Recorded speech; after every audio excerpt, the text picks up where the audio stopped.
today we have Ginny Brant, all the way from South Carolina. And she is an award-winning author. Her last book, Unleash Your God-Given Healing, talks about cancer patients' lifestyle changes that prevent cancer and other diseases. She's a speaker and writer who grew up in the halls of power in Washington, D.C.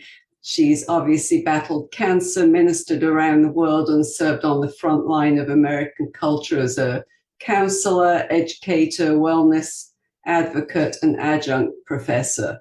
So Ginny's award-winning book, Finding True Freedom, From the White House to the World, was endorsed by Chuck Colson and featured in many TV and media interviews. And then, of course, she has her latest book, Unleash Your God-Given Healing, 8 Steps to Prevent and Survive Cancer. This was recognized with a Golden Scrolls Award, named a Saylor Award finalist, and chosen second place with a Director's Choice Award, recognized with a Lighthouse Recognition Award, and recently awarded the CAN, which is the Christian Authors Network, Gold Marketing Award. And through her cancer journey, she learned much about the love of God and how He created our amazing bodies and how they were created to heal on a daily basis. He can heal in a moment, but our bodies also perform miracles daily. And He created our bodies to regenerate and heal. But we have to do the right thing for our amazing immune systems to work as He intended. 1 in 2 people are getting cancer in this day and age, and it's now predicted that by 2030, all people will have 1 or more cancers in their lifetime. And her research pulls back the curtain on cancer and disease in a rarely seen way. So it gives practical tips so our immune systems can work properly. Thank you, Lynn. It's great to be here from South Carolina. We definitely have 2 different accents, and that's great. It keeps everyone's attention going, from the Southern slang to the British accent. But that's great. But yes, I have learned a lot through the school of hard knocks. You know, when you're knocked down to the ground with a serious, aggressive cancer diagnosis, it really makes you research, think, and reevaluate your lifestyle and what you need to do to try to get back on top. Right. Yeah. And it's not just one thing. There are so many little parts involved in that journey. That's true. A lot of people think, oh, it's just one thing that causes cancer. If you were at Chernobyl when it blew, you were in the 10-mile radius, then yes, your doctors could say this directly caused your cancer. But most people who are diagnosed with cancer, it's many things combined synergistically that caused their cancer. It's not usually just one thing, as I discovered. Yeah, and so many people tend to think, well, you know, it's a genetic thing, we're predisposed, but that's not always the case, right? It's not. They have now said, this is the leading cancer research centers, including MD Anderson, that 90% of cancer is lifestyle, 10% is genetics. But again, it's more than one thing. So you can have a genetic predisposition for a certain type of cancer, but if you have a healthy lifestyle, that may not manifest. Right. Right. Yeah, I know I had a friend when I was working at my last job that went through a very aggressive form of breast cancer. And that was one thing I was able to help her with some of the ways that she could get better, because it was really a hard road for her. Yes, I had aggressive breast cancer, and you're treated like a stage 4 cancer, and it is some of the harshest chemicals, one of the toughest and longest chemo regimens. And so, yeah, I don't want to go through it again. That motivates me to keep my lifestyle, you know. I'm sure you don't. And I know that her fear, and the fear of many people who are in that state, is when COVID hit, they began to realize how compromised their immune systems were. So what have you learned about boosting immunity? Because it's not just with cancer, it's with many diseases, and certainly today in our COVID world, it's very important. It is very important. And fighting disease, cancer, heart disease, flus, viruses, COVID, whatever, it's all about the immune system. Oh, I believe in following CDC guidelines. There are times when we need to socially distance ourselves from other people. There are times we need to wear a mask, hopefully a certain grade of mask, because some of the flimsy ones I don't think work as well. But in addition, there are things we can do to lessen the side effects of the symptoms of COVID if we do get it. And that would be through lifestyle changes. If you are properly hydrated, if you're nourishing your gut and nourishing your body with foods that build up the immune system, and this is a biggie in America because we became very sedentary during COVID. Yes. That was the worst thing we could do. Your body needs to move every single day, during the day, several times. I did it during the cancer journey, but during COVID, my husband and I walked about 1 to 2 miles around the neighborhood, away from people, even when it was the critical pandemic time where everything was shut down. You've got to move because that movement helps to pump all the trash and bad things and viruses out of your body. So the more you stay sedentary, the worse it's going to be.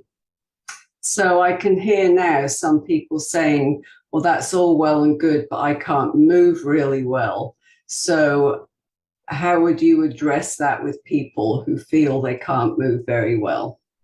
Well, even for cancer patients, some cancer patients are too weak to move after chemo. Even though I moved before and afterwards, several miles before and after chemo, I say you do what you can when you can. And there's always a physical therapist that can figure out some way that you can move even if you're sitting in a chair. There are exercises you can do in a chair. There are exercises you can do if you are confined to a bed. Even quadriplegics have things they do to keep their body moving, the parts that they can move. It's just important. So there's always, if you consult with a PT therapist or OT, there's some exercises that they can show you to do right in your bed if you can't get out of your bed. I do recommend to the cancer patients that I mentor, if they don't have the energy to walk and go outside, then get a stationary bike, and they might have to have a friend or family member next to them to help them hold up on the bike. But the point is, your body's got to move before and after that chemo, and it needs to move during COVID. Even if you're in a nursing home, there are ways you can move, even in your bed or a chair. Yeah. So have you noticed that they're even talking about when people are in a coma or have to be put in a coma, they're trying to figure out how they can get the body to move while they're in that coma. And when they can figure out how they're going to do that, it might be a vibration bed. It might, I'm not sure what it's going to be, but you lose so much that you have to regain when you come out of the coma, that they're looking at how they can, here's patients that can't move, that are literally out of it. And medical science is trying to figure out how they can keep that lymphatic system moving, even when they're in a coma. Because it's important. Yes, it is. It is. I know that I recently had COVID and I have a very strong immune system, but my husband was here. He had it. He had not drilled down like I had with staying away from places. But I still got up and moved as much as I could because I'm like you. I really know how important it is to move that body. So, I didn't have it for very long. It was not a huge big deal for me. I'm just still very upset that I even got it because I know I do have a strong immune system. Well, it's also highly contagious. And, Lynn, I thought the same thing. I thought, I'm probably not going to get this because my immune system is working because I'm doing these 8 steps in my book, not just for cancer now, but for all over wellness and health. And I thought, and plus I'm following the CDC guidelines. I'm probably not going to get this, but we did go somewhere and I did get it probably from the taxi cab we were in. And the first week, I didn't know I had it. We were walking 2 to 3 miles on the beach and swimming a mile in the ocean every day. Wow. And so I was tired at night, but that kind of exercise can make you tired.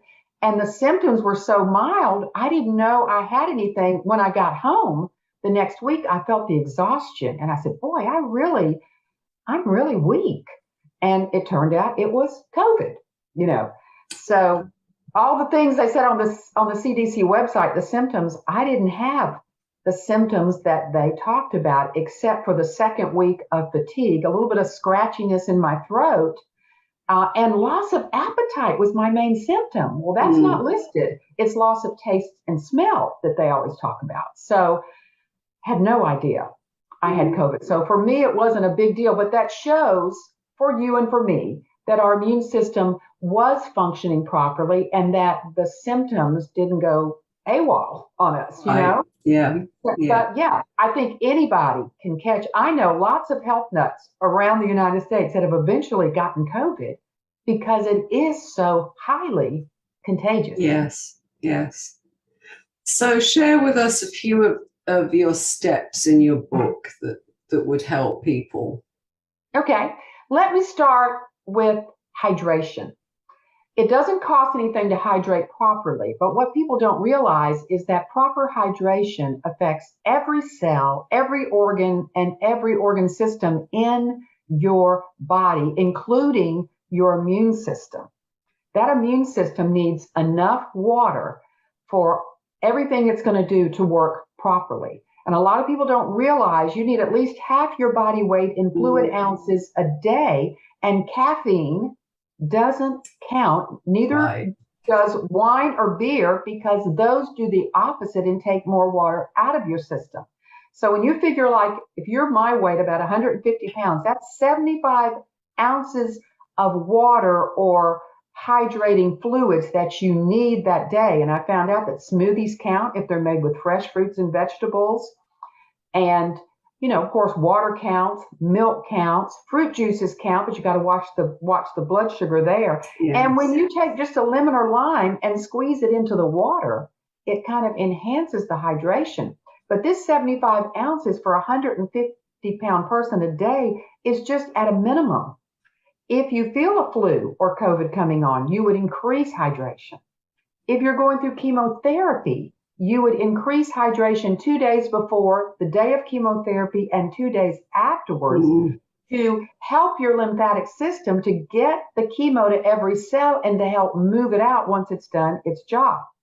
So this hydration and proper hydration, research shows most Americans are dehydrated because they're drinking enough things, but they're drinking caffeinated coffee too much, some is fine, and caffeinated soft drinks, and they're drinking all these things that are not hydrating the body. And so proper hydration is key to preventing cancer in the first place. So you've got hydration that's key, and then you've got right next to it exercise. Again, we talked about this movement, and I used exercise from the first moments I was diagnosed. And all these chemical reactions were going off in my body. All these stress hormones were going off. It's very stressful. And the first thing we did was we took a walk outside, my husband and I, to relieve the stress. And then when I had the first surgery, I had all these tubes attached to my body, catheter and all these breast tubes and all these things. And I looked at the nurse and I said, when can I have these things removed? And he said, I'll remove the catheter by tomorrow morning if you can walk 4 rounds of the hospital floor. And most surgeries, they want to get you up and moving as soon as possible, unless it's on a weight-bearing part of your body where the doctor will hold off to reduce the swelling, and then they'll want you to move. But the next morning I got up, walked 4 rounds around that hospital floor, and I looked at the nurse and I said, how many to a mile? It felt so good to move. And he said, 18, but I don't think you can do that. I said, don't say can't. I walked a mile that day and it felt so good. I walked another mile. So I walked a total of 2 miles after surgery, pulling my poles and all the medical apparatus behind me. So I was really pole walking, not pole dancing, but pole walking. And when I got back to my room and my surgeon came in and my respiratory therapist came in, they said, that was the best thing you could have done. You have pumped the anesthesia out of your system, lessened your risk of blood clots. You jump-started your organs because they were asleep from the anesthesia. I mean, you just not believe what you've done for your body. And they not only let me go early that day, instead of keeping me another day, they also pulled the tubes that day. Wow. But I was supposed to go home and drain with these tubes from my breast for 2 to 3 weeks. And you've got to take care of those tubes and make sure nothing gets infected. And it's a real cumbersome job. They pulled them that day and said, your lymphatic system is already taking care of it. Wow, that's awesome. And then when you get to chemotherapy, I said, well, this works so well for the surgery. I'm going to make it a goal to walk 2 miles before chemotherapy and 2 miles after chemotherapy if I can. Now, if I didn't have the energy and the balance and I was sick to my stomach, I would have had to wait it until I could. But I was able to do it throughout the year of chemotherapy.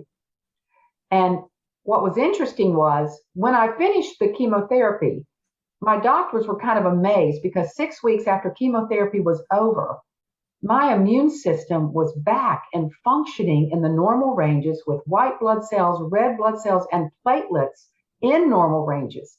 And the doctors looked at me and said, this is rare.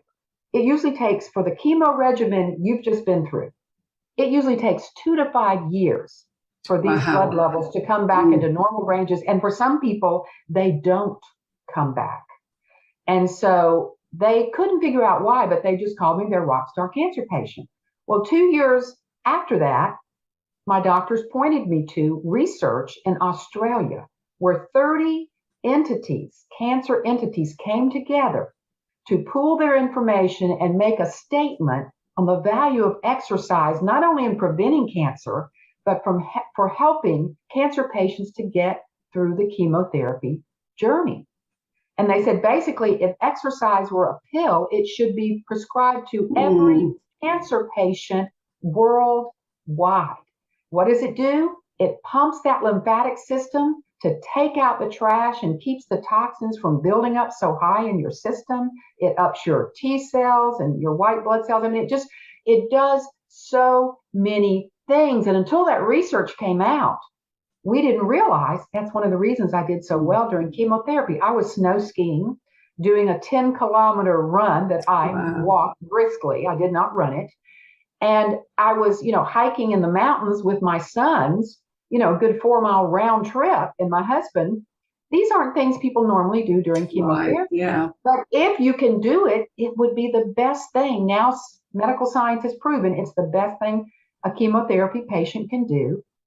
And then when I got to the very end of my cancer journey, then MD Anderson comes out with a rat study, mice study, showing that the mice that had a moderate exercise routine, it helped their chemo to target their cancer, and they fared better than the mice who did not.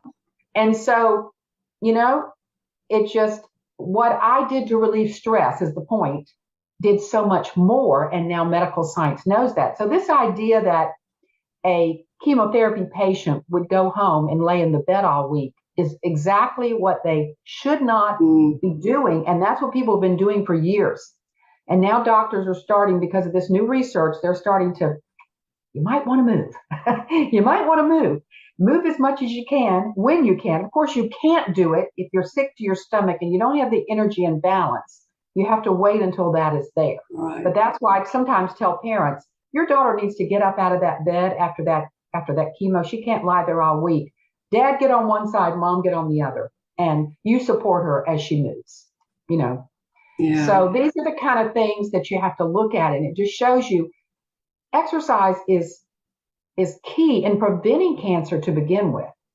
But it's also key in helping the chemotherapy to do its job and keeping cancer patients healthy through the journey.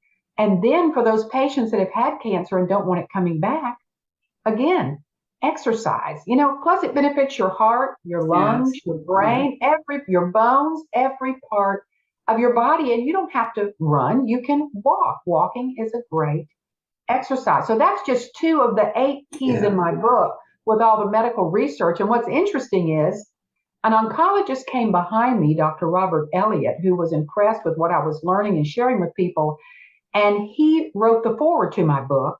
And he also wrote commentary at the end of each chapter to show how he sees what I'm talking about, how it would help you if he were your oncologist. So basically, all the things I'm talking about are backed by medical research, but not known to the general population, because I certainly didn't know this information until I was, through the school of hard knocks, forced to learn to figure out how I'm going to save my life and live a healthy life after this. That was one of my main concerns.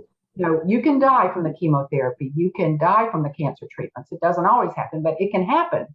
And that was fine. I was going to go to heaven. But I didn't want to be left here on this earth disabled. That was a major concern to me. And so I'm thankful to God that I got through the cancer journey and all the treatments and surgeries and chemo and everything without major damage to my body. Now, it would have been better if I had never had to go through those treatments. I'll say that for sure. But I didn't have any extended neuropathy or bone density loss. Again, exercise helped me hold that. So, it's getting through the cancer journey in a better way is what I would call it. So where do people find your book? It's pretty much any bookstore can get it, and it's on Amazon all the time. It's also on my website. And on my website, Lynn, I do have a cancer prevention and wellness blog. I posted just this week about the 6 benefits of blueberries for your longevity and for your health. And people, may not realize this because I didn't know it. Blueberries, a cup a day, can actually help cut off the blood supply to cancer tumors. That's just one of the 6 things it can do. Then there's benefits for the heart and the lungs and your kidneys and your immune system. I mean, it's amazing the nutrients that are packed into this teeny weeny little berry. And my husband and I, as a result of what I've learned, we now eat a cup of blueberries every day by getting it in our smoothie. So they can go to GinnyBrant.com, GINNYBRANT.com, and they can sign up to get those posts. And, the week before I posted on 7 reasons your doctor tells you to drink more water. And again, it's back to that hydration and how it affects every cell and every part of your body. And the reason I wrote the article was these are things my doctor said to someone in my family or to me. And I put them all together and said, doctors are telling us this. And, many times we're just not listening. No, right, that's true, yes. Because it all sounds so simple, but really, that's the thing with water. People don't get it because it's too simple, but yet very powerful. Yeah. Very powerful. Yeah. Well, thank you so much. That's really very helpful. And I will, of course, put all of your links in the show notes so people know how to find you. And I'm going to check out your book because I think that it's not just for people who are going through cancer or been through cancer, but I think that your steps are an all-round way to live our life in a healthy way. They definitely are applicable to all areas. I say that at the end of the book. I said, I wrote this about cancer, but these same 8 steps I learned. My dad passed from Alzheimer's disease. These are the same 8 steps neurologists would be recommending. Of course, your heart doctor is going to recommend it. Yeah. And the research is clearly showing that those people who got COVID, like you and like me, who were pretty much doing these 8 steps, even though I'm a senior citizen, okay, I was not likely to get extreme symptoms of COVID. And mine were so mild. Again, first week, I didn't know I had it. So it does make a difference what you do, even at 60. Now I'm 66 years old. So it does make a difference. Our lifestyle changes. Yeah. Make a huge difference. Well, I appreciate that. That is a wonderful, very powerful testimony that you have. So I'm happy to share it out to to the world and get the word out about these simple steps that they can take, and hopefully get your book and learn even more. So thank you so much, Ginny, for being with us today.